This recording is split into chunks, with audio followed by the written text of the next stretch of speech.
Bonjour, nous avons proposé une mini-interview au pied levé au PCRF sur des sujets d'actualité. Nous sommes avec le camarade Pierre Komorov. Quels sont pour vous les sujets d'actualité marquants en France? Bonjour à tous.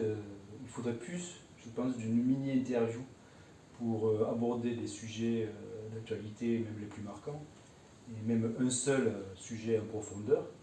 Donc je renvoie à notre site, à nos articles sur le site, à notre journal d'intervention communiste et également aux rapports de comités centraux qui sont rendus publics ou à nos communiqués et à nos tracts pour que les camarades et ceux qui nous suivent sur notre TV rouge puissent avoir des réponses plus complètes. Si on veut, je veux bien essayer de faire ressortir des points saillants de l'actualité. La France et la situation en France, c'est un contexte post-électoral. Donc Macron a été réélu.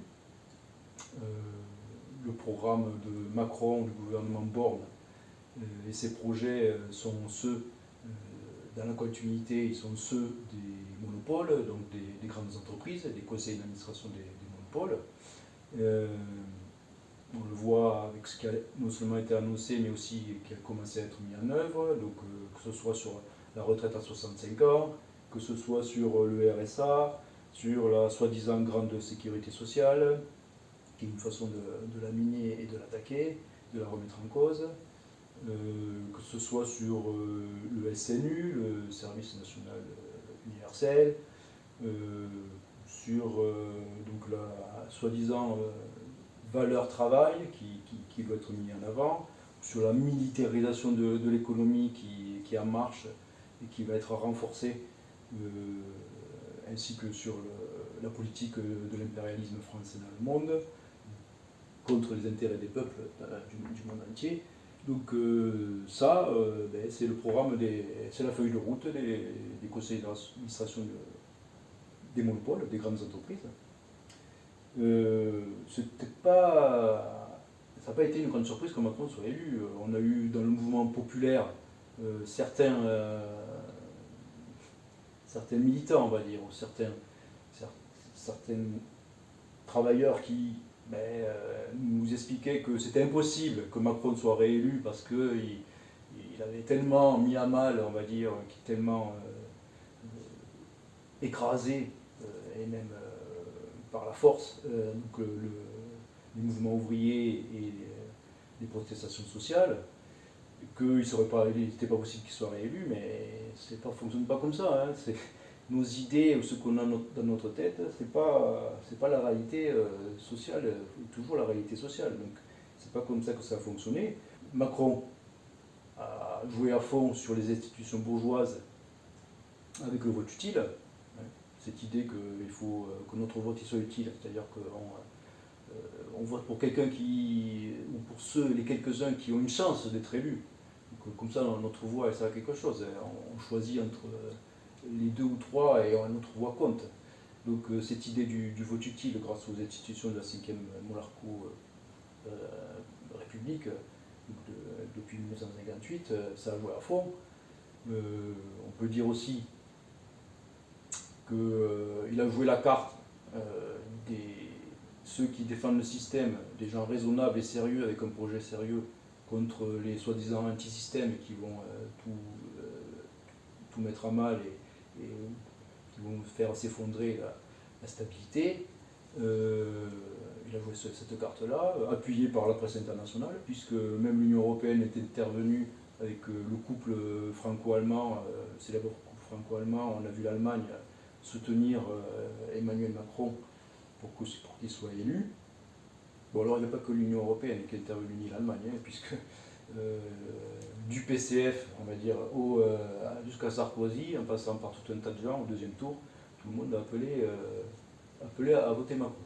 C'est dans cette situation-là qu'on se retrouve. Le RN, donc le Rassemblement National, et LFI, donc les deux oppositions qui sont ressorties, on va dire, elles ont été battues.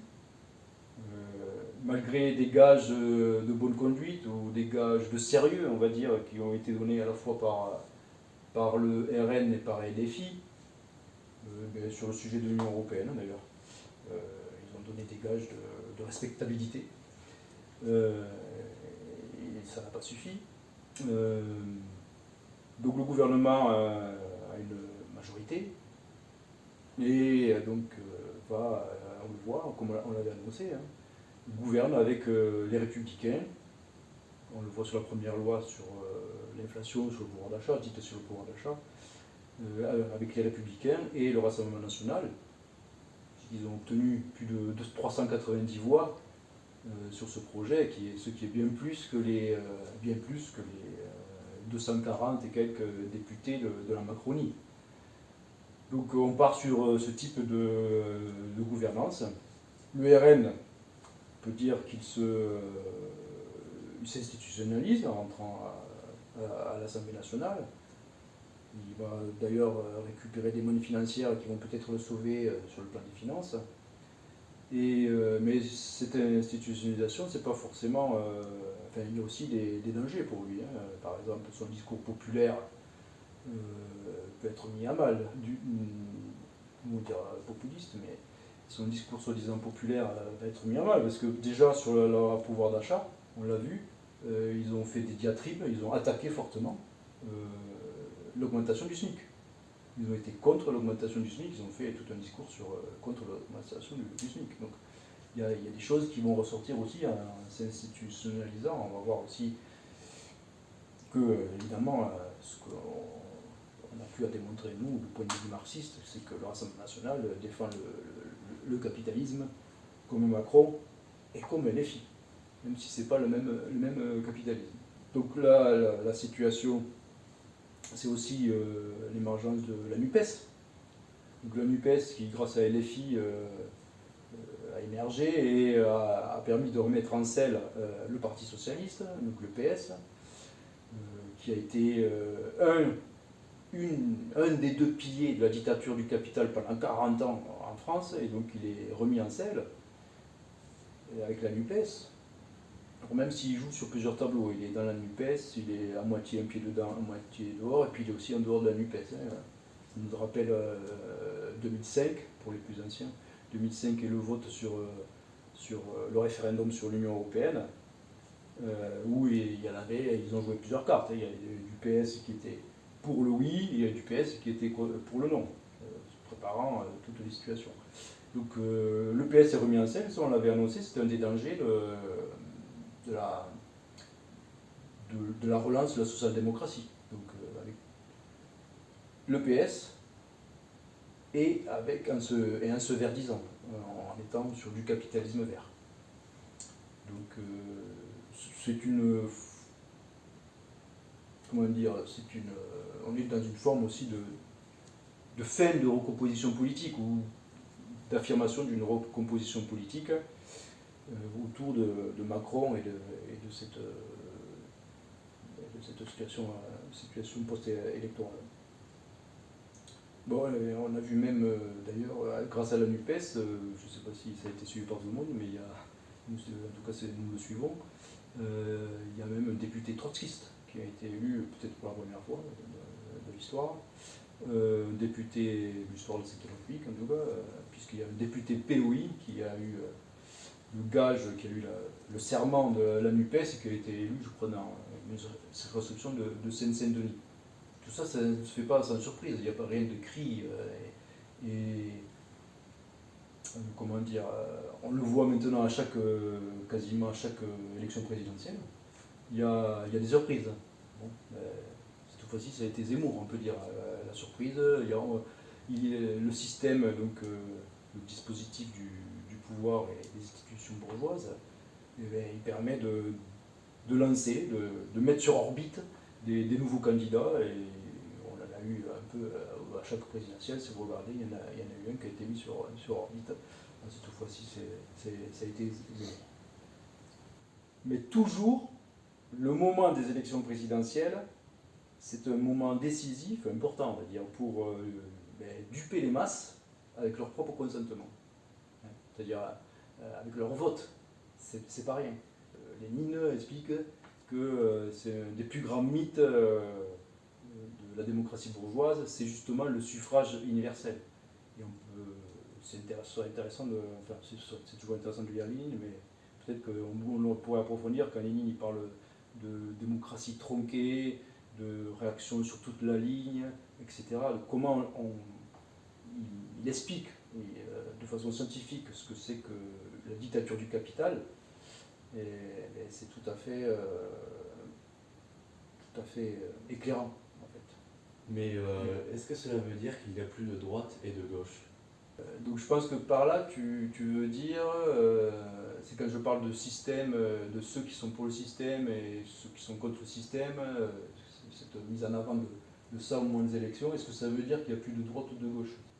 Bon, c'est vrai que Macron, il se place au-dessus, il a essayé de se placer au-dessus des partis. Mais ça, c'est une tendance qui n'est pas nouvelle, qui est un reflet, une émanation du bonapartisme, mais qui aussi peut être une tendance du fascisme ou de l'autoritarisme, donc de se placer au-dessus du parti. Mais c'est pas ce qu'on peut appeler la fin de l'appellation droite-gauche. Alors déjà, si on regarde bien à droite et à gauche, nous, du point de vue marxiste, on va voir que ce soit à droite ou à gauche, ils défendent le capitalisme. Déjà un petit. Il y a du capitalisme national et chauvin, on reconnaîtra qui c'est. Il y a du capitalisme social et humain, je pense que vous reconnaîtrez qui c'est qui défend ce capitalisme-là, du capitalisme néolibéralisme, etc. Mais donc la caractéristique fondamentale, c'est qu'ils défendent tous le pouvoir du capital et le capitalisme, en fait. Le mode de production capitaliste. Donc nous, on préfère parler, oui, c'est pour ça on préfère parler de classe et d'analyse de classe des organisations politiques et des mouvements politiques. Donc leur positionnement par rapport à l'État, à la propriété, quelle est la structuration sociale dans la France impérialiste, c'est ça qu'on veut regarder. Dans le contexte du pouvoir actuel, non. Il y a besoin d'une droite et d'une gauche, de cette appellation-là. Elle a des racines, cette appellation droite-gauche, qui sont dans la Révolution française ou dans la lutte économique entre le patron et le salarié aussi. Elle n'est pas créée, elle n'existe pas sur du vent. Non. Même je dirais qu'il y a parfois besoin que ce mythe soit renforcé. On l'a vu par exemple, souvenez-vous, encore un peu plus pour les anciens, avec Ségolène Royal, on avait vu Sarkozy contre Ségolène Royal au deuxième tour des présidentielles, et Sarkozy un petit peu demandait, suppliait le PS et Ségolène Royal de revenir à gauche, de revenir sur leurs valeurs de gauche, parce que Ségolène Royal avançait des thèmes néo, comme on le disait, et donc de droite, de patrie, elle parlait de services militaires pour encadrer les plus jeunes, les soi-disant délinquants. Elle parlait de travail, de valeur travail, mais dans le sens d'unité, d'entente avec le capital. On a vu Sarkozy, un peu la droite, dire mais reprenez vos valeurs de gauche. Donc il y a des moments où comme ça, on voit que il y a toujours cette appellation et cette opposition, même si elle est limite du point de vue marxiste, entre la droite et la gauche. Donc oui, non. Ces questions-là, elles montrent quand même qu'il y a, si on se pose la question, si tu me poses la question, c'est qu'elles montrent qu'il y a aussi une crise politique. Et la crise politique, elle se manifeste, la crise politique qui est une conséquence de la crise générale du capitalisme, du mode de production capitaliste, elle se manifeste par l'abstention, pardon. L'abstention très forte, notamment des couches populaires et la classe ouvrière. La classe ouvrière, qu'il faut le dire, qui n'a pas dans son ensemble le droit de vote. On peut dire qu'il y a 30 ou 40% de la classe ouvrière qui n'a pas le droit de vote ou qui n'est pas inscrit sur les listes électorales par bureaucratie ou par illettrisme des fois, par exclusion. Donc ça, nous, on continuera à le rappeler. Nous sommes les communistes sont souvent les seuls communistes révolutionnaires à le rappeler. Ce qu'il faut regarder quand il y a dans une situation électorale, ça ce sont des sujets de forme, on va dire. La gauche, la droite, mais également ce que j'ai développé tout à l'heure, Macron, les filles, l'Assemblée nationale. Mais nous, on doit toujours, certes, regarder au fond. Donc, au fond, c'est de la dictature du capital, pour du capital, qui est impossible de se poser cette question-là sans se poser la question de l'État, pour les communistes, pour les marxistes. L'État qui est un instrument de domination d'une classe sur une autre, d'oppression, toujours. L'idéologie dominante qui est toujours celle de la classe dominante. Et donc, nous, les marxistes, on doit se poser les questions de l'État, et quand on aborde les sujets électoraux, les situations électorales, et là je vous conseille d'aller plutôt voir le rapport du comité central qu'on a mis sur le site aussi, qui est public, qui aborde cette question-là et de façon actuelle. Ce que je disais, c'est que il y a la forme, le fond c'est celui-là, et c'est pas pour ça qu'il faut se désintéresser de la forme. Parce que si on commence à ne parler que du fond et se désintéresser de la forme, presque 80% de nous nous parler, quand à la situation d'actualité, et donc moi que nous considérons comme une situation post-électorale, notamment, si on se désintéresse de la forme, c'est impossible de comprendre comment se manifeste la dictature du capital.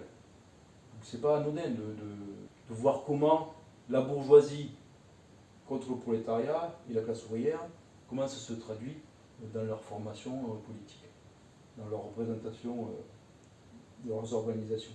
D'ailleurs, pendant les élections, nous on a été quand même un peu surpris, donc, justement sur ces positions-là, entre le camp de la bourgeoisie et le camp du prolétariat, pour simplifier, par la position dans le mouvement communiste de France.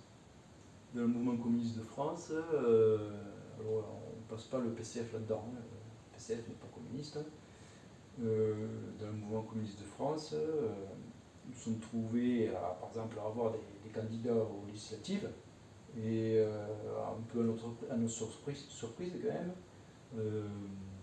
dans l'Ille-et-Vilaine, je crois, on avait un candidat, et le pôle de Renaissance communiste en France, sont les camarades du pôle de Renaissance communiste en France, localement, mais ils n'ont pas soutenu notre candidature. Notre candidat, bon, bien sûr, soutenu du point de vue classe contre classe, hein, c'est-à-dire sur quels axes de lutte à mettre en avant, etc. Donc ils ont répondu, les camarades localement, à leurs demandes, et ça correspondait complètement. Mais apparemment, on n'a même pas réussi à avoir le soutien d'une autre organisation qui se réclame du marxisme-léninisme. Et il y a une tendance à plus vouloir interpeller, on va dire, la NUPES. Donc ça nous a quand même un petit peu surpris. Mais bon, ça montre la réalité d'où on en est dans le mouvement communiste de France. C'était la même chose dans l'Aude, par exemple. Donc, je connais mieux. Donc, dans l'Aude, il y a l'association des Convergences communistes 11, qui est une association adhérente de l'Association nationale communiste, l'ANC, les camarades de l'ANC. Et là, on n'a pas eu de réponse, bon, du tout. Bon, alors qu'on sait que les camarades ont eu notre proposition on mettait à leur questionnement, en proposition, notre candidature dans l'Aude, et ils n'ont pas du tout répondu. Bon, ce qui nous a aussi un petit peu surpris. Il y a même une autre organisation qui, vous le savez, sans doute ceux qui nous suivent, on a essayé de se mettre ensemble, de fusionner même. Il y a un moment de fusion, c'est avec les camarades de Roland Perlican. Donc c'est jamais facile à dire leur nom parce que c'est communiste avec un S, donc on est obligé de mimer. Sinon on croit qu'on parle de communiste, mais c'est l'organisation communiste avec un S, Parti révolutionnaire communiste. Parti révolutionnaire, c'est une des conséquences de notre tentative de fusion, ça a été remonté. Donc c'était un échec, donc cette fusion, mais ces camarades-là, nous, on leur a on les a interpellés, là c'était à l'inverse, pour leur dire, vous avez un candidat dans les Loire-Atlantiques, et voilà les axes de lutte qui sont importants pour nous. Est-ce que vous voulez, est-ce que vous êtes en accord avec ces axes de lutte? Et dans ce cas, nous serions prêts à vous soutenir. Eh bien, on n'a pas eu de réponse non plus. Bon. Là, on était quand même un peu moins surpris parce que les camarades ont l'habitude de s'isoler et de ne pas vouloir discuter avec d'autres organisations dans le mouvement communiste. Ils discutaient avec nous avant que l'échec de cette tentative n'ait lieu en 2007. D'ailleurs, c'est un aparté. Si les camarades, je ne sais pas si, parce qu'il y a des camarades, il y a dans le mouvement ouvrier, je dis parfois des choses sur le Parti communiste révolutionnaire de France, pas toujours très flatteuses, mais bon, ça va pas mieux, ça veut dire qu'on parle de nous des fois un petit peu. Si ces camarades revenaient vers nous du point de vue au niveau national, hein, pour nous dire voilà, on veut travailler ensemble, voilà, il n'y aurait pas un refus automatique et dogmatique. Hein. Il y aurait une analyse de la situation et voir quelles sont les conditions favorables à ce qu'on puisse frapper ensemble et continuer à faire grandir le mouvement communiste en France, hein, ce que veut, nous, le Parti communiste en France. Donc, nous, on ne mettrait pas notre ego au-dessus des intérêts de la classe ouvrière. Hein. D'ailleurs, il y a récemment des dirigeants de ce parti, des ex-dirigeants, qui nous ont rejoints. Et un des sujets qui a fait que nous ont rejoints, c'est que nous, justement, on a fait une analyse de cet échec, qui est public, hein, qui est sur le site aussi. Alors qu'à eux, apparemment, les camarades, ils ont, dans leur parti, plutôt essayé de ne pas en parler, on va dire, de faire comme si tout continuait normalement et comme avant. Donc voilà, en fait la question, la gauche-droite nous a amené un peu plus loin que sur le communisme. Peux-tu nous en dire plus sur le mouvement communiste de France? Ce n'est pas simple et sans doute pas toujours clair pour les sympathisants ou travailleurs. Quelle est votre politique? Ah oui, sur le mouvement communiste de France, justement. Alors ça, le mouvement communiste de France, c'est un sujet entier qu'il faudrait consacrer, et pas une seule vidéo, ni une seule vidéo longue. Là, je faisais qu'évoquer quelques éléments d'actualité, en fait, j'ai dérivé quelques éléments d'actualité, vraiment là, parce qu'on parlait de la situation électorale et qu'on a eu des candidats législatifs et que ça nous a un petit peu marqué le fait de ne pas avoir de retour des autres organisations sur réclamant du marxisme-léninisme et du communisme en France. Mais qu'est-ce que je peux dire sur le mouvement communiste de France rapidement alors? Nous ne serons jamais satisfaits de l'éparpillement du mouvement communiste, de ceux qui s'acclament du mouvement communiste en France. Je répète, il ne s'agit pas du PCF. Nous serons toujours pour l'unité. Le frapper ensemble, pour nous, c'est ça qui nous semble le plus important. Alors derrière le frapper ensemble, on ne met pas tous peut-être la même chose. Déjà, premier sujet. Mais nous, on ne lâchera pas. Sur ça, c'est que le plus important, c'est de frapper ensemble, de montrer le communisme tel qu'il doit être, que ce n'est pas cette caricature de PCF, évidemment. Donc être visible, mais visible dans les luttes, avec la classe ouvrière. Pour nous, c'est ça le frapper ensemble. Je dirais même que distribuer un tract en commun, mais sans lien direct avec une lutte, une grève, par exemple en cours, ou un sujet d'actualité, un sujet fort qui concerne les couches populaires ou le mouvement communiste sur lequel on sera accordé, ça ne représente pas grand-chose pour nous. La même chose que faire des appels communs. Parce que pour certains, le frapper ensemble, ça ne représente que ça, on ne matérialise que pour ça. Hein. Faire des appels communs où on a tous notre sigle à mots, et donc on fait sur un compromis une déclaration commune sur un sujet. Pour nous, ça, c'est pas le frapper ensemble. Donc bien sûr, ça demande du travail, de la planification et de se rencontrer sans doute plus souvent pour y arriver. Ça se fait pas comme ça, c'est sûr. Parce que cette unité-là, même pour nous, elle a un caractère, enfin, ça va être un peu raccourci ce que je dis, mais elle a un caractère stratégique. Plutôt, pour nous, on pense qu'il faut un bloc rouge. Parce qu'on prend la réalité telle qu'elle est aujourd'hui. Il n'y a pas un parti communiste reconnu. Donc il faut un bloc rouge, des organisations qui se réclament du marxisme-léninisme. Donc ce bloc rouge, il est nécessaire dans les luttes. Nous, on pense qu'il faut un front des victimes du capitalisme, un front qui accuse le capitalisme. Mais dans ce front large, on va dire, avec les syndicats, là un collectif de lutte pour sauver une usine, là un collectif ou un comité de lutte contre l'expulsion de sans-papiers, là contre l'expulsion de travailleurs qui ne peuvent plus payer leur loyer. Tous ces comités là sur une grève sur les salaires, contre la vie chère. Tout ça, ça constitue pour nous des embryons du front des victimes du capitalisme, du front de lutte nécessaire, du front d'alternative populaire nécessaire.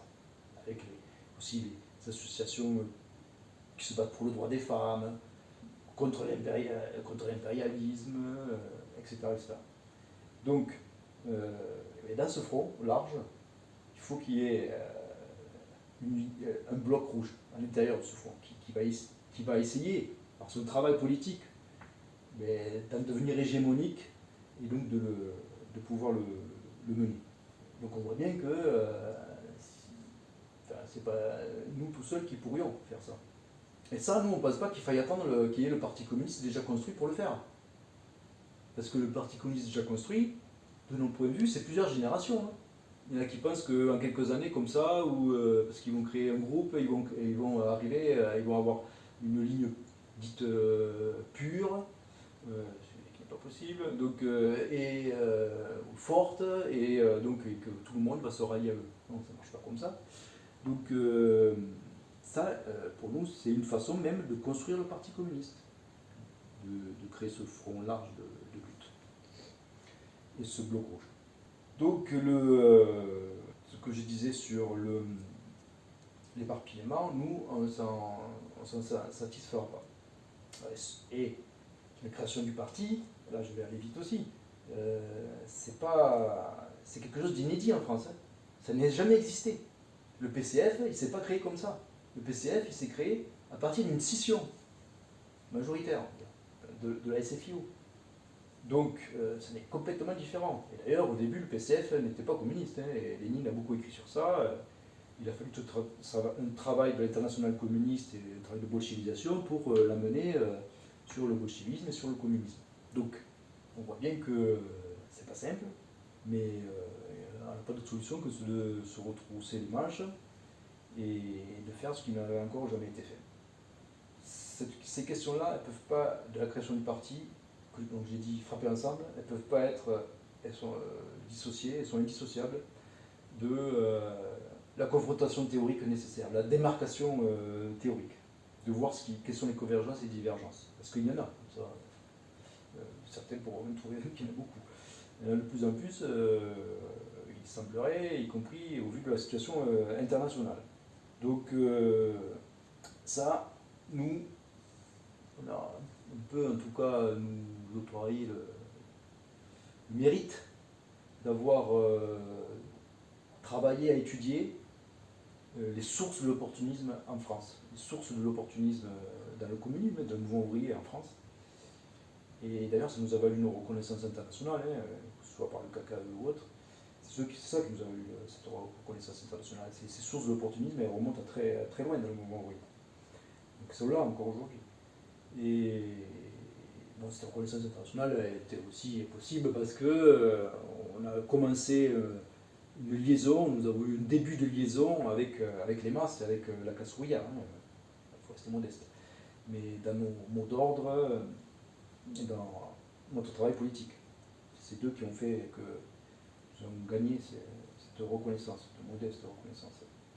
Voilà, moi sur le mouvement communiste de France, c'est pas simple.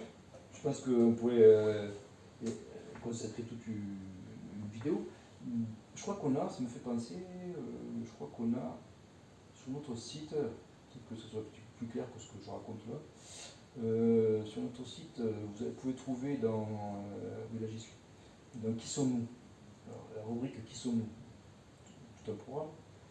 On a un livret d'accueil dans cette rubrique Et je crois que cette question-là, même dans le livret d'accueil, c'est abordé, le mouvement communiste de France.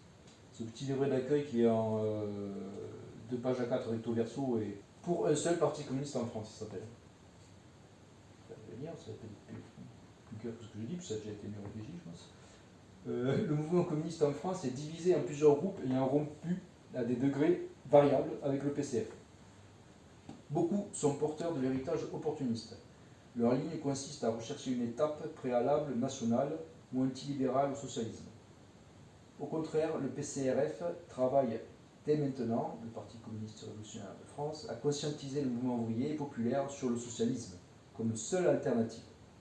Les divergences tactiques et stratégiques ont leurs racines dans l'histoire du mouvement ouvrier français, la structure des classes sociales dans la France impérialiste, les positionnements présents ou passés par rapport à l'expérience de la construction du socialisme en URSS, au 20e congrès du PCUS, qui liquida les bases du socialisme et la théorie de la lutte des classes.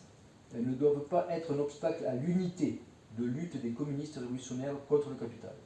Cette lutte unitaire, à laquelle doit s'ajouter une confrontation théorique, constitue une base objective de rapprochement et de regroupement des véritables communistes dans une seule organisation. Il faut que le parti ait mis le lien avec les masses, que les masses reprennent le mot d'ordre, que les entreprises deviennent des citadelles de la révolution. Oui, là, ça c'est pour arriver au but de... Ça décrit un peu de ce que devra être le Parti communiste. Mais d'ailleurs, cette confrontation théorique dont on parle à la fin, là, elle s'est traduite récemment par... je ne dis pas que c'est bien, que c'est qu'il n'y a que du bien, mais c'est plutôt dans ce sens-là, c'est bon, par une revue qui s'appelle Échange, dont il est sorti un numéro. Mais là, vous allez voir aussi, dans l'exemple que je vais donner, les différentes approches qu'on peut avoir. Donc ce numéro Échange, numéro 1, il est sorti sur un thème, on s'est mis d'accord, sur l'Union européenne. Alors, c'est quoi exactement ce numéro? C'est, sans que ce soit mis, qu'on ait vu, que ce soit mis d'accord, qu'on ait vu les contributions de chacun, donc il y a 4 organisations qui sont dans cette revue, le pôle de Renaissance, l'Association nationale communiste, le Rassemblement communiste et nous, le Parti communiste révolutionnaire. Eh bien, à une date donnée, on a envoyé nos contributions, qui étaient fixes. Hein. Et donc, elles ont été ensuite juxtaposées dans cette revue. Mais ça, est-ce que c'est de la confrontation théorique? Ben, pour nous, non. Et nous, on le dit clairement, on l'a déjà dit, on l'a dit aux camarades, il n'y aura pas de numéro 2 s'il n'y a pas une étude à fond, approfondie, de chacun des textes, pour voir ce qu'on a en commun, voir nos divergences, voir qu'est-ce qu'on a voulu dire là à tel moment.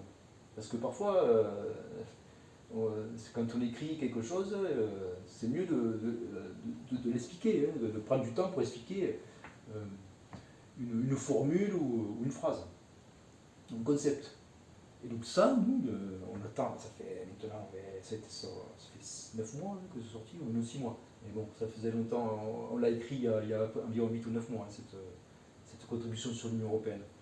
Eh bien, on n'a pas eu encore eu de réunion pour vraiment aller à fond et pouvoir donc se regarder, être là ensemble et discuter de nos contributions. Sinon, si on passe tout de suite à l'échange numéro 2, en gros, pour nous, ça ne sert à rien.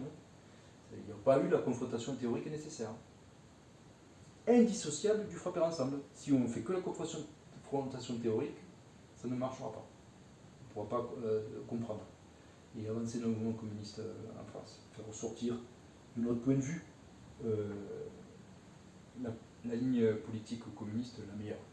Voilà, le mouvement communiste de France, si on le voit, c'est un gros sujet. C'est un gros sujet, c'est normal, hein, vu la situation du communisme dans le monde, mais tout particulièrement en France, où c'est très faible. Hein. C'est très faible du communisme en France. C'est Proudhon hein, qui règne en ce moment, c'est pas Marx. C'est Proudhon et la France insoumise et la social-démocratie de gauche, y compris dans le moment où alors il y a quand même des points positifs. D'abord, le parti se développe, c'est comme ça. Ça pourrait ne pas être le cas. les organisations elles naissent, elles meurent et on peut disparaître. Hein. Et on voit aussi des jeunesses communistes, des jeunes communistes dans différents départements qui sont organisés et qui donc développent une politique communiste très intéressante en pratique et en théorie. Et donc bon, l'avenir aussi, l'avenir sans doute il est là, hein. Il est dans la jeunesse pour le communisme en France. Alors cette jeunesse, elle n'est pas épargnée par les racines de l'opportunisme en France. C'est pas parce que c'est une jeunesse que ça va forcément dans le bon sens. Et donc, elle a en elle les mérites et l'opportunisme de l'histoire du communisme en France. Donc ça, rien n'est joué non plus, de ce point de vue-là. C'est pas parce qu'il y a des jeunesses qui émergent que c'est joué qu'on aura le développement d'un parti communiste en France. C'est pas une garantie en soi. Il faut beaucoup de patience, beaucoup de détermination, sans oublier un style de travail bolchevique, je dirais, fait de comptes rendus, d'évaluation, d'objectifs à atteindre, de bilan, de rationalisation, y compris pour ces jeunesses-là, avec des objectifs à se donner pour construire le parti, parce que sinon ça ne fonctionnera pas. Il ne faut pas s'effrayer de ça. Il faille planifier, organiser, évaluer, faire des bilans, des diagnostics, se donner des objectifs à atteindre. Je me rappelle Lénine, qui dans un des textes dans les œuvres complètes on le trouve évidemment, mais moi je suis tombé dessus récemment et je ne l'avais pas bien vu ça, mais ça m'évoque ça, c'est que Lénine, pas seulement dans la construction du socialisme, mais aussi dans la construction du parti. Mais là, sur les passages que j'avais lus, c'était surtout sur la construction du socialisme. Il profondait, enfin, il mettait plus bas que terre ceux qui s'étonnaient, protestaient contre le fait qu'il faille utiliser des méthodes rationnelles, c'est-à-dire une méthode du capitalisme, dans le sens des méthodes de l'industrie ou de la socialisation ou du style dans le travail. Au contraire, Lénine disait compter, évaluer, c'est ça le communisme. C'est ça le communisme. Il faut en passer par là. Il n'y a rien de plus puissant que le communisme parce qu'il rationalise et parce qu'il permet de planifier et d'aller de l'avant. C'est comme ça que défendait Lénine les positions du développement du parti et du communisme naissant du socialisme en URSS. Donc on a été trop long. Je pense que ça fait un petit moment qu'on discute. Je ne sais pas si vous voulez peut-être, c'est-à-dire arrêter, mais les sujets sont connectés entre eux, donc c'est difficile, pour moi c'est difficile de les déconnecter souvent, mais de les isoler. L'autre actualité, sinon, là on en a parlé quasiment connu, en rebondissant sur vos questions, mais l'autre actualité, c'est celle de l'inflation, de la vie chère, ce qui nous amènerait à parler de la situation internationale, parce que, en parlant de la vie chère, de la situation internationale.